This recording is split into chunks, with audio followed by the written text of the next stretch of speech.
বাবা মা কোথায় তোমরা? তুমি এত বড় লোক কেন? ঢাকা শহরে তোমার এত বাড়ি গাড়ি কেন? তোমার এত বড় বড় ব্যবসা কেন? তুমি কেন বড় লোক সেটার উত্তর দাও আমাকে। তাতে হলোটা কি? অনেক কিছু হয়ে গেছে বাবা, তুমি তো কোনো কিছুর খবর রাখে না। তুই সব কি বলছিস? তুই কি পাগল হয়ে গেছিস? বাইরে থেকে কিছু খেয়ে এসছিস নাকি? আমার কোনো কিছু খাওয়ার অভ্যাস নেই মা, সেটা তুমি খুব ভালো করেই জানো। বাবা, তুমি এত বছর বড়লোক ছিলে, আরাম আয়েশের জীবন পার করেছো, এখন আর এসবের দরকার নাই।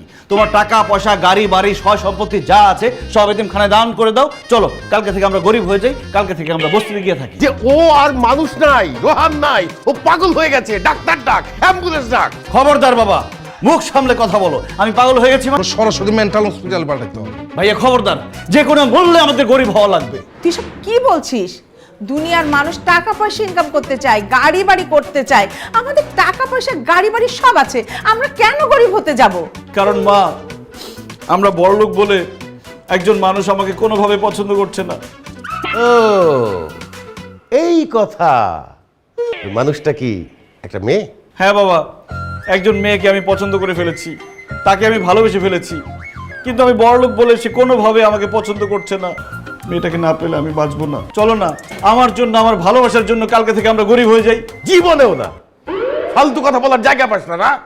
আমি সারা জীবন কষ্ট করে ব্যবসা বাণিজ্য করে টাকা পয়সা গাড়ি বাড়ি করেছি।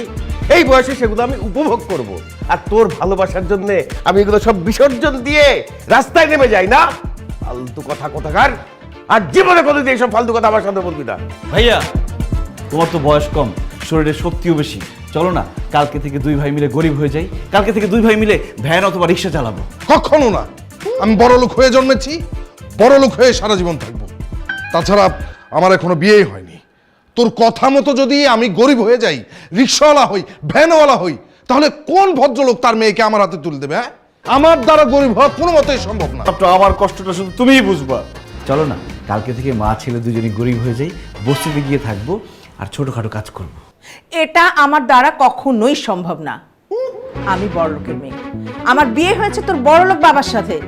আরে গরিব কি আমি কখনোই জানি না, আমার দ্বারা একেবারেই সম্ভব না। মা একটু বোঝার চেষ্টা করো। কিসে বোঝার চেষ্টা করবো? বস্তিতে একটু কষ্ট করে আমরা ম্যানেজ করি। তোমার ভালোবাসা তুমি কষ্ট করো, আমি কেন করতে যাবো? মামা, হায় হায়, কেউ তো আমার জন্য গরিব হইতে রাজি হইতেছে না। আল্লাহ, আমি এখন কিভাবে রিয়াকে পাবো? একটা বুদ্ধি দাও, একটা আইডিয়া।